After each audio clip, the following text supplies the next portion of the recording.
Psicólogos de Reddit, ¿cuál fue el paciente que jamás pudieron olvidar? Soy psiquiatra desde hace 14 años. He tratado pacientes con delirios, paranoia severa y esquizofrenia. Pero Luis fue diferente. Porque nunca afirmó escuchar voces. Nunca dijo que el gobierno lo perseguía. Nunca aseguró ser alguien famoso. Su problema era mucho más simple. Luis estaba convencido de que cada noche alguien entraba a su casa y cambiaba pequeñas cosas del lugar. Al principio parecía toco paranoia. Pero luego, las fotografías aparecían en lugares distintos. Objetos que recordaba haber tirado vuelven a aparecer. Recibe llamadas perdidas que no recuerda haber contestado. Todo normal. Todo explicable. Hasta aquí nadie pensaba que era algo paranormal. Después Luis empieza a llevar pruebas. Fotos. Videos. Notas. Registros. Y yo subía pensando. Está interpretando mal las cosas. Entonces Luis dice algo raro. Doctor, no creo que alguien entre a mi casa. Creo que soy yo. Aquí cambio todo. Luis creía que durante ciertas noches seguía haciendo cosas. Trabajaba. Conducía. Compraba. Hablaba con personas. Pero no recordaba nada. Creí que era sonambulismo. Trastorno disociativo. Algún episodio psicológico. Todo lógico. Hasta que revisaron las cámaras. Y encontraron algo raro. Luis sale de casa. Camina normal. Habla normal. Actúa normal.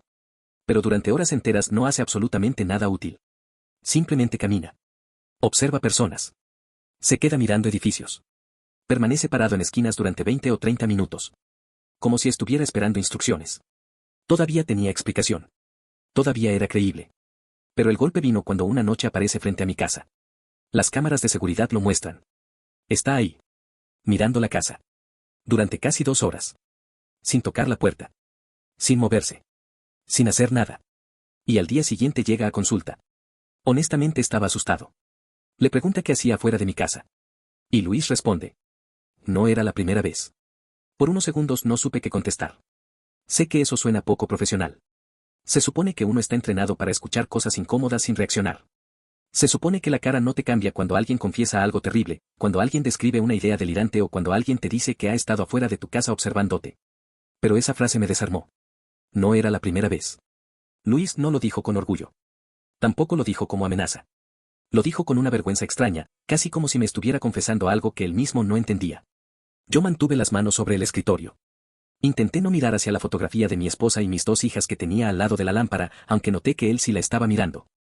¿A qué te refieres con eso? Pregunté. Luis se acomodó en la silla.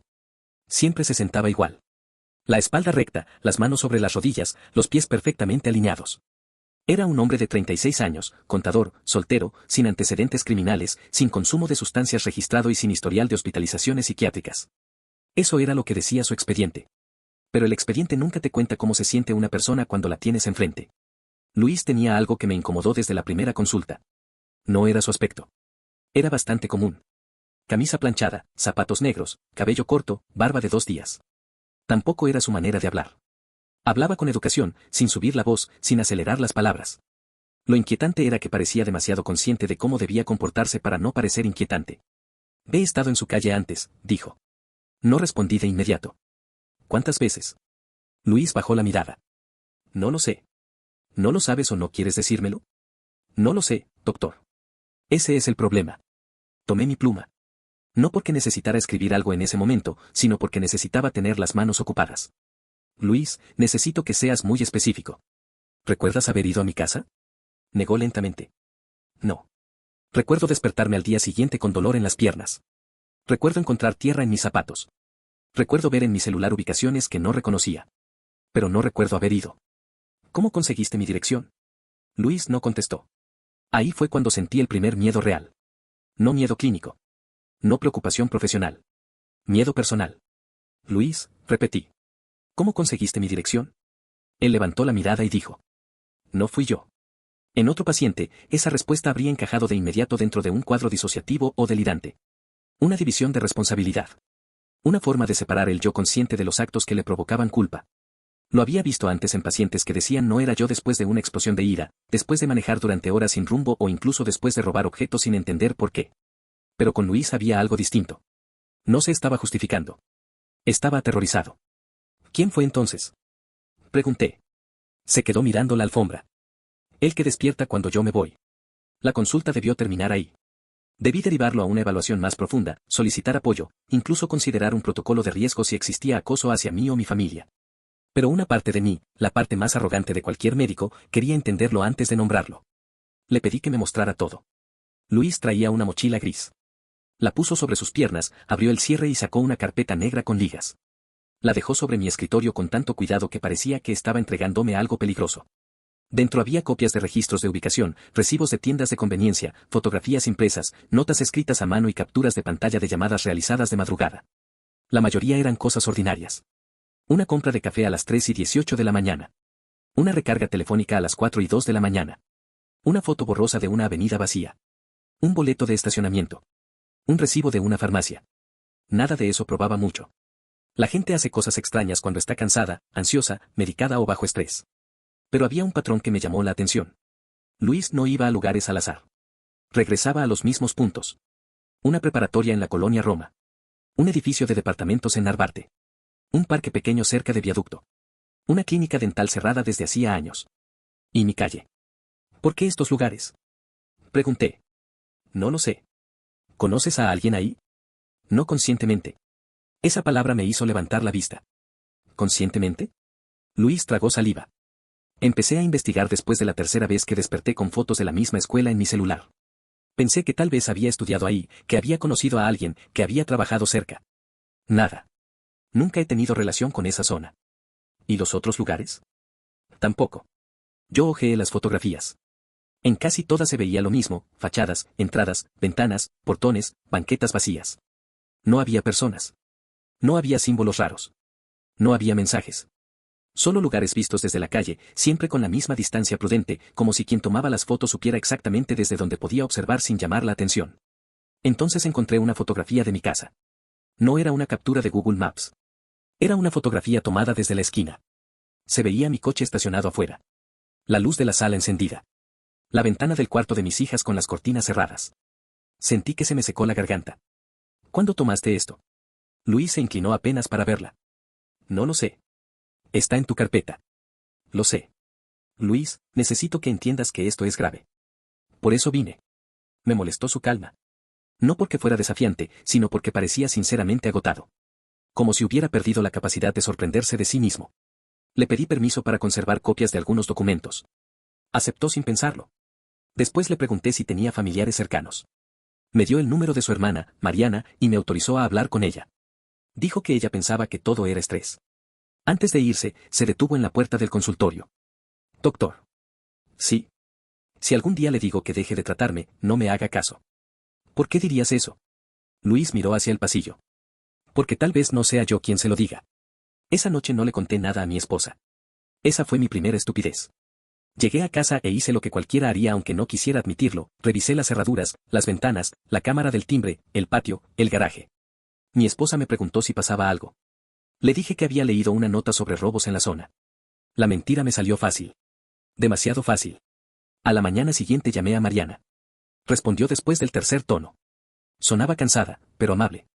Le expliqué que no podía darle detalles clínicos sin autorización, pero que Luis me había permitido preguntarle algunas cosas sobre su comportamiento reciente. Mariana suspiró.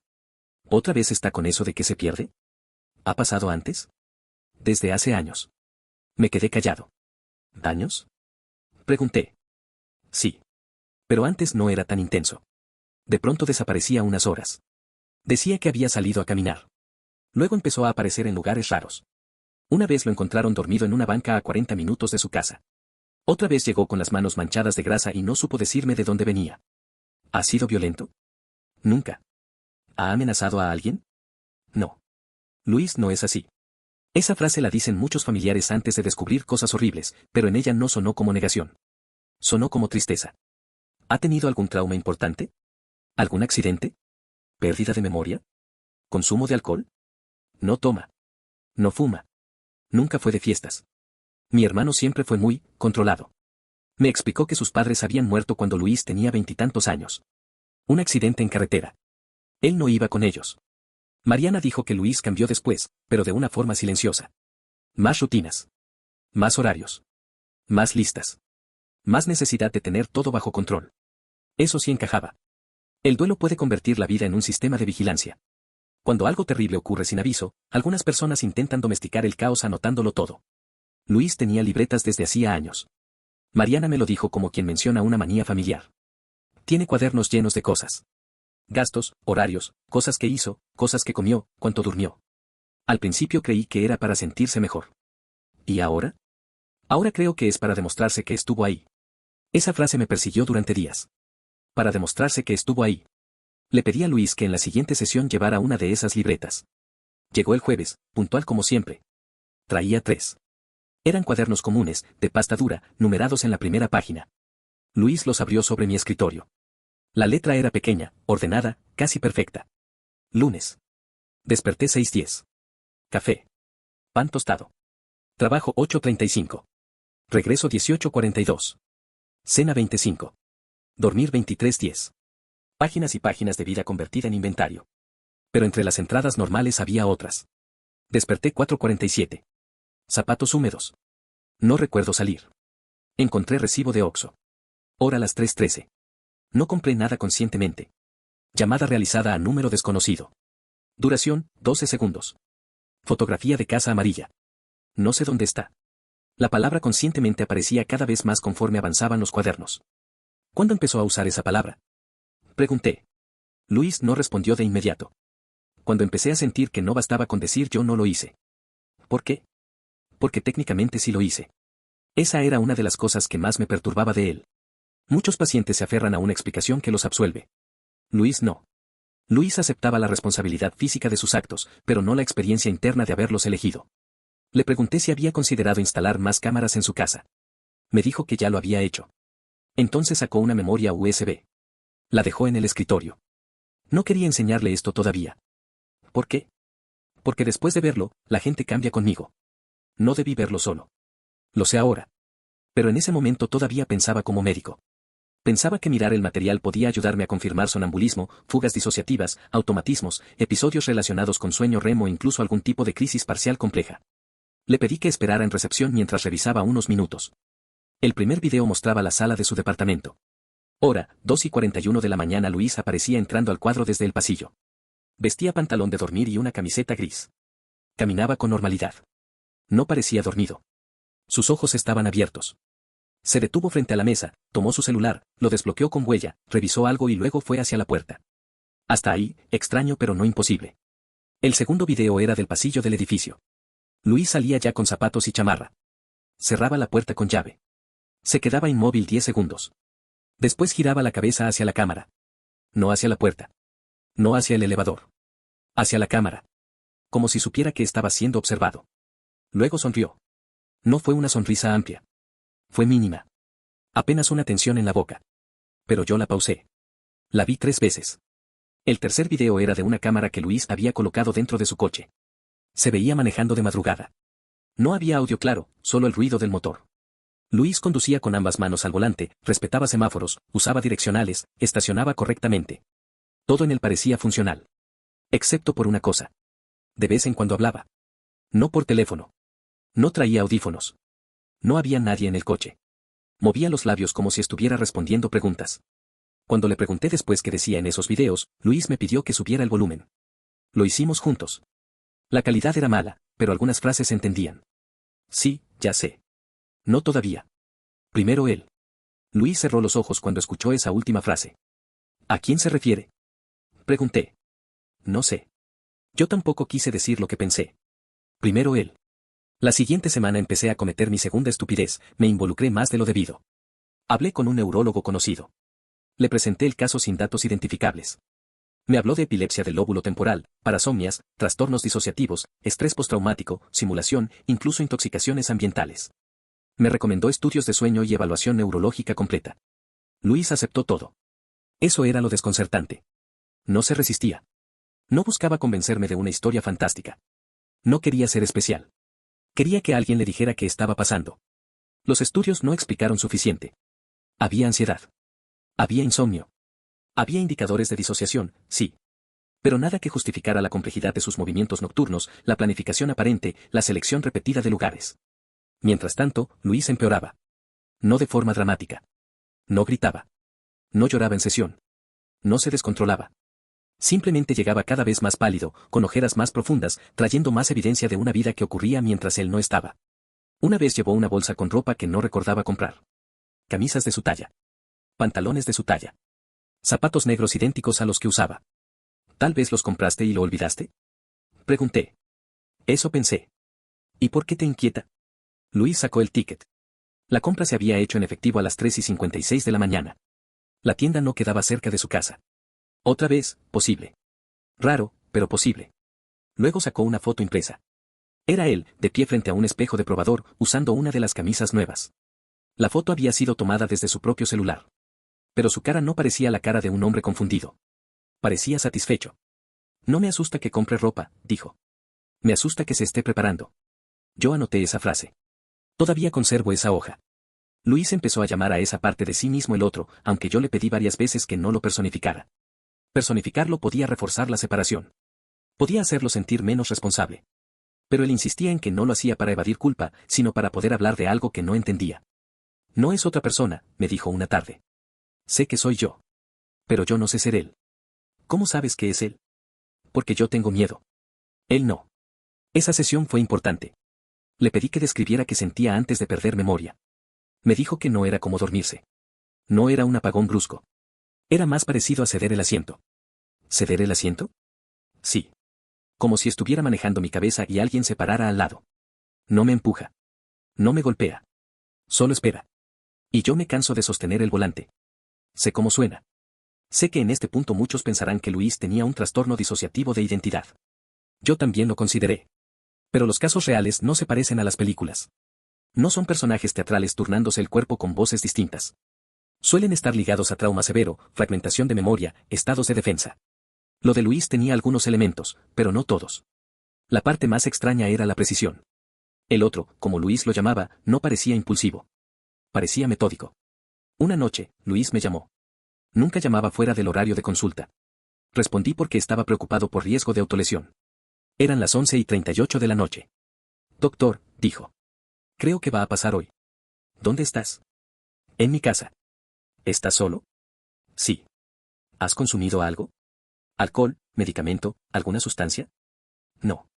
Su respiración sonaba controlada, pero tensa. ¿Qué sientes? Que ya se paró junto a mí. Sentí un escalofrío. Luis, quiero que pongas el teléfono en altavoz y te sientes en el piso, lejos de la puerta. ¿Puedes hacerlo? Sí. Escuché movimiento. Quiero que describas 5 cosas que ves. Era una técnica básica de grounding. Anclarlo al presente. La mesa. La lámpara. Mis llaves. Un vaso. La puerta. Ahora 4 cosas que sientes. Silencio. Luis. Está mirando la puerta. Tú estás mirando la puerta. No. La línea quedó muda. No se cortó. Solo dejó de hablar. Durante casi un minuto escuché su respiración. Después, una voz dijo. No debería contestarle tan tarde, doctor. Era Luis. La misma voz. El mismo tono. Pero algo en la cadencia había cambiado. Más lento. Más limpio. Como si cada palabra pasara por un filtro antes de salir. Luis, dije, necesito que te quedes conmigo. Una pequeña risa. Él no está en peligro. ¿Quién habla? Usted sabe que esa pregunta no sirve. Se me heló la espalda. ¿Dónde está Luis? Descansando. Colgué. No por valentía. Por pánico. Después llamé a emergencias y pedí una revisión de bienestar. Dije que era mi paciente, que tenía posible episodio disociativo y que podía estar en riesgo. Luego llamé a Mariana. No dormí. A las 2:17 de la mañana Mariana me escribió, está en casa. Dice que no recuerda haber hablado con usted. La policía lo encontró sentado en la sala. Está tranquilo. Al día siguiente, Luis apareció en mi consulta con la cara de alguien que no había dormido en años. Me dijo que usted colgó, fue lo primero que dijo. Yo no tenía planeado admitir miedo. Pero tampoco podía mentirle. Sí. Luis asintió. Hizo bien. ¿Por qué? Metió la mano en la mochila y sacó una hoja doblada. Porque dejó esto junto al teléfono. La hoja estaba escrita con su letra, pero no con su forma habitual. La letra de Luis era pequeña y apretada. Esa era más grande, más abierta, con una seguridad casi elegante. Decía. No lo asuste antes de tiempo. Todavía lo necesitamos. No había firma. Le pregunté a Luis qué significaba. No lo sabía. Le pregunté si podía reconocer la escritura como suya. Dijo que sí y no. Era su mano, pero no su ritmo. Ese día tomé una decisión que debí tomar antes. Le dije que necesitaba involucrar a más especialistas y establecer límites claros. También le dije que, dado que había estado frente a mi casa y tenía información sobre mi vida personal, no podía seguir tratándolo en las mismas condiciones. Luis no se enojó. Al contrario. Pareció aliviado. Yo tampoco quiero que siga, dijo. ¿Por qué? Porque él sí. Hubo una pausa. ¿Qué quiere decir? Luis me miró con los ojos rojos. Que si usted me deja, él va a buscarlo. No me amenazó. Lo digo porque quiero que eso quede claro. No fue una amenaza. Fue advertencia. En ese momento, mi obligación era proteger a mi familia. Instalé otra cámara. Cambié la rutina de mis hijas. Le pedí a mi esposa que no abriera la puerta a nadie sin avisarme. Ella me exigió una explicación. Le conté una versión reducida. Dije que un paciente se había obsesionado conmigo. Mi esposa se asustó, como era lógico. ¿Ya avisaste a alguien? Le dije que sí. Otra mentira parcial. Avisé, pero no todo. No dije lo de la llamada. No dije lo de la nota. No dije que una parte de mí quería seguir viendo hasta dónde llegaba aquello. Esa fue mi tercera estupidez.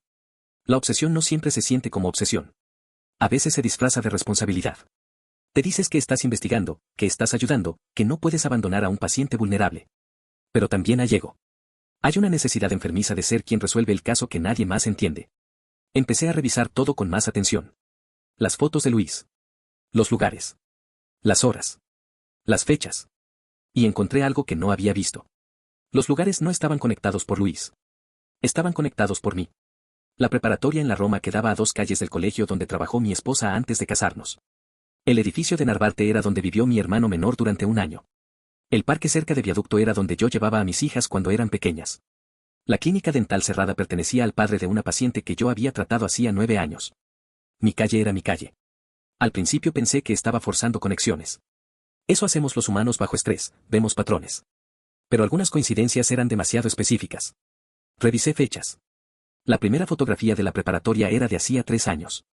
Mi esposa había dejado de trabajar ahí hacía 6. La foto del parque era de hacía 2 años. Yo no llevaba a mis hijas ahí desde hacía 4. La clínica dental llevaba cerrada casi 1 década.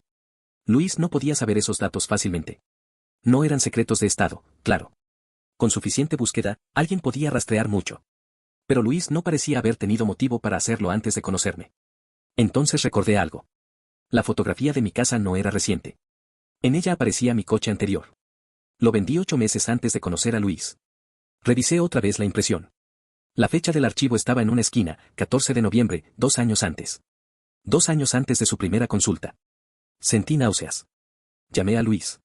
No respondió. Llamé a Mariana. Tampoco. Esa noche, a las 12:46, recibí un correo desde una cuenta desconocida. Asunto, para que deje de buscar mal. El cuerpo del correo estaba vacío. Había un archivo adjunto. No debía abrirlo. Lo sé. Pero lo hice desde una computadora vieja del consultorio, sin conexión a mis cuentas personales. Era un PDF escaneado. 47 páginas. La primera página decía: observaciones del sujeto M. Mi apellido empieza con M. Las siguientes páginas eran registros. No clínicos. Personales. Sale del consultorio lunes 20:14. Compra café sin azúcar. Habla por teléfono en el coche. Parece discutir. Hija menor usa mochila rosa. Esposa recoge paquetes los viernes. No había nada explícitamente violento. Eso lo hacía peor. Era vigilancia pura. Paciente. Constante. Meticulosa. Pero las últimas páginas eran diferentes. Eran notas sobre mis sesiones con otros pacientes. No nombres completos, pero detalles. Paciente mujer, aproximadamente 30, llora antes de entrar. Paciente hombre, evita mirar al doctor. Adolescente con madre, conflicto evidente. Eso significaba que Luis, o quien fuera durante esos episodios, no solo había estado afuera de mi casa. También había vigilado mi consultorio. Por años. Lo lógico habría sido denunciar inmediatamente. Y sí, inicié el proceso. Guardé el correo, documenté todo, hablé con un abogado conocido, contacté a la dirección de la clínica. Pero al mismo tiempo hice algo absurdo. Seguí leyendo. En la página 39 encontré una frase subrayada. Todavía no se da cuenta de que él también registra todo. Debajo había una fotografía de mi escritorio. Mi escritorio. Tomada desde la silla del paciente. Pero no podía ser de Luis, porque el cuadro de la pared que aparecía en la foto lo había cambiado antes de conocerlo. Esa imagen me rompió. Busqué en mis archivos antiguos y confirmé lo imposible en términos prácticos, no sobrenaturales, la foto tenía que haber sido tomada por alguien que había estado en mi consultorio antes. Mucho antes. Empecé a revisar expedientes viejos. No podía buscar Luis porque no había sido mi paciente antes. Revisé nombres, fechas, casos con síntomas similares, familiares, acompañantes. Nada. Hasta que encontré a una paciente de hacía 11 años. No voy a decir su nombre. La llamaré A. A fue una mujer de 29 años con ansiedad severa, episodios de amnesia parcial y miedo a estar siendo observada por alguien que usaba caras normales. En ese momento lo interpreté como paranoia. Vino 6 sesiones y luego dejó de asistir. En una de mis notas escribí, la paciente menciona a un hombre llamado Luis, pero no queda claro si es real, familiar o parte de ideación persecutoria. Luis. 11 años antes. Me quedé sentado frente al expediente durante casi una hora. La nota no probaba nada. Luis es un nombre común. Tal vez era coincidencia. Tal vez yo estaba agotado. Tal vez estaba haciendo exactamente lo que hacen los pacientes paranoides, conectar puntos dispersos para fabricar una narrativa. Pero en otra hoja había una frase que yo mismo había escrito. La paciente dice que Luis no recuerda lo que hace cuando busca doctores, punto. Sentí que el piso desaparecía. Intenté localizar a A. No pude. El número ya no existía. La dirección era antigua. No había registros recientes en nuestra base. Llamé a un colega con más experiencia en trastornos disociativos. Le conté una versión clínica. Me dijo algo que todavía agradezco. No conviertas un caso raro en un misterio personal. Si hay acoso, trátalo como acoso. Si hay disociación, trátala como disociación. Pero no mezcles tu miedo con tu diagnóstico. Tenía razón. Pero ya era tarde. Mi miedo ya estaba mezclado con todo. Luis faltó a la siguiente cita. Eso nunca había pasado. Mariana me llamó esa misma tarde. Estaba llorando. No está. ¿Desde cuándo? Desde anoche. ¿Ya avisaste a la policía? Sí, pero... ¿Pero qué? Dejó sus cuadernos. Fui a su departamento. Sé que no debí. Ya no era prudente. Pero Mariana me lo pidió, y yo quería ver esos cuadernos antes de que se perdieran en burocracia o miedo familiar. El departamento de Luis era exactamente como lo imaginé, limpio, austero, casi sin decoración. Todo etiquetado. Cajones con separadores. Libros ordenados por tema. Medicamentos en una caja transparente. En el refrigerador, recipientes con fechas. Una vida construida para no desbordarse. Mariana me llevó al cuarto. Sobre la cama había una caja de cartón. Dentro estaban los cuadernos. No 3. 26. Cada uno numerado. Los primeros eran normales. Rutinas, gastos, horarios, pensamientos. Conforme avanzaban los años, aparecían más lagunas. Más mapas. Más fotografías pegadas con cinta. Más nombres. Y luego mi nombre. No solo mi apellido. Mi nombre completo. La primera vez que aparecía era en un cuaderno de 5 años atrás. 5 años antes de que Luis llegara a mi consulta. La entrada decía. No acercarse todavía. No está listo. Mariana leyó sobre mi hombro y empezó a temblar. ¿Qué significa eso? No supe qué decirle. En otro cuaderno había una lista de médicos. Psiquiatras. Psicólogos. Neurólogos. Algunos estaban tachados. Junto a varios nombres había comentarios. No escucha. Quiere medicar rápido. Se asusta. No sirve. Junto al mío decía. Observa antes de hablar. Me sentí invadido de una manera difícil de explicar. No era solo que me hubiera vigilado. Era que me había elegido. Como si yo hubiera estado participando en un proceso sin saberlo. En el fondo de la caja había una carpeta roja. Mariana dijo que nunca la había visto. No tenía nombre. Solo una fecha escrita con marcador negro, la fecha de la primera consulta de Luis conmigo. La abrí. Dentro había fotos de mi consultorio tomadas desde la calle. Copias de mi cédula profesional. Capturas de conferencias viejas que había dado. Un artículo académico menor que publiqué años antes. Fotos de mi casa. Horarios aproximados. Rutinas. Y al final, una nota. La hoja era distinta. Papel grueso, blanco, doblado una sola vez. La letra no era la de los registros cotidianos de Luis. Era la otra. Grande. Segura. Elegante. Decía. Si está leyendo esto, él ya confió en usted lo suficiente. No intente convencerlo de que soy una enfermedad. Eso solo lo hace pelear más y dormir menos. No intente eliminarme. No soy el enemigo. Yo hice lo que él no pudo hacer. Yo recordé cuando él no quiso. Yo miré cuando él cerró los ojos. Yo busqué durante años al único hombre que podía entender la diferencia entre una mente rota y una mente escondida. Por fin encontré al hombre que debía tratarme. Mariana empezó a llorar. Yo no. No porque fuera fuerte. Porque estaba demasiado asustado para reaccionar. Luis apareció 3 días después. Lo encontraron sentado en la sala de espera de un hospital a las 5:20 de la mañana. No estaba herido. No estaba intoxicado. No recordaba dónde había estado. Llevaba la misma ropa con la que desapareció, pero limpia. En el bolsillo tenía un boleto de autobús de una ciudad a 3 horas de distancia. Cuando Mariana me avisó, yo ya había decidido no verlo más como paciente. Eso debía hacerlo desde antes. Lo derivé formalmente. Entregué la información necesaria. Hice reportes. Hablé con quien tenía que hablar. Mi familia cambió rutinas durante meses. Yo cambié de consultorio poco después, aunque oficialmente dije que era por motivos administrativos. Nunca volví a ver a Luis en persona. Pero 2 semanas después recibí una carta. Sin remitente. Dentro solo había una copia de una fotografía. Era mi antiguo consultorio, vacío. La silla del paciente estaba frente a mi escritorio. Sobre la silla había una carpeta roja. En la parte de atrás de la foto alguien escribió. Ahora sí está escuchando. No sé qué pasó con Luis. Mariana dejó de contestarme después de un tiempo, y no la culpo. Yo representaba para ella el periodo más horrible de la vida de su hermano. Supe, por un contacto, que Luis inició tratamiento en otra institución.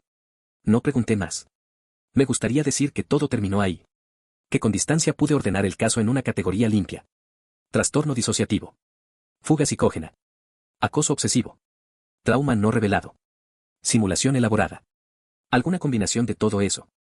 Y probablemente la explicación está ahí, en alguna parte. No necesito fantasmas para asustarme. La mente humana basta. La capacidad de una persona para dividirse, ocultarse cosas, construir sistemas de vigilancia y sobrevivir a través de partes que ni siquiera reconoce, eso ya es suficientemente aterrador. Pero hay algo que nunca he podido resolver.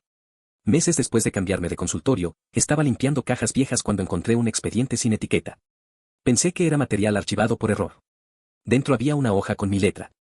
Mi letra real. Una nota clínica de hacía 11 años, del caso de A. Al margen, con pluma azul, había una anotación que no recordaba haber escrito. Preguntar por Luis si vuelve a aparecer. Me quedé mirando esa frase mucho tiempo. Tal vez la escribí y lo olvidé. Tal vez, después de escuchar a A, mi cerebro guardó el nombre sin importancia y años más tarde lo convirtió en algo enorme. Tal vez Luis investigó a pacientes antiguas, encontró conexiones, manipuló documentos, fabricó una historia para atraparme en su delirio. Tal vez todo fue humano. Eso es lo que me repito. Porque la otra posibilidad no es sobrenatural. Es peor. La otra posibilidad es que Luis sí estaba enfermo, pero no de la forma en que yo creía. Que había una parte de él funcionando con más paciencia, más memoria y más control que la persona que se sentaba frente a mí. Una parte que no quería destruirlo. Una parte que quería ser descubierta. Y que me escogió a mí no porque yo fuera especial, sino porque fui el único que tardó demasiado en asustarse. Todavía conservo la carpeta roja. Está guardada en una caja fuerte, junto con documentos que probablemente debería haber destruido hace años. A veces pienso en entregarla. A veces pienso en quemarla. Pero no hago ninguna de las dos cosas. Porque hay noches en las que despierto a las 3 o 4 de la mañana, sin razón, con esa sensación absurda de que alguien acaba de estar en la habitación. Reviso la puerta. Reviso las ventanas. Reviso las cámaras. Nunca hay nadie.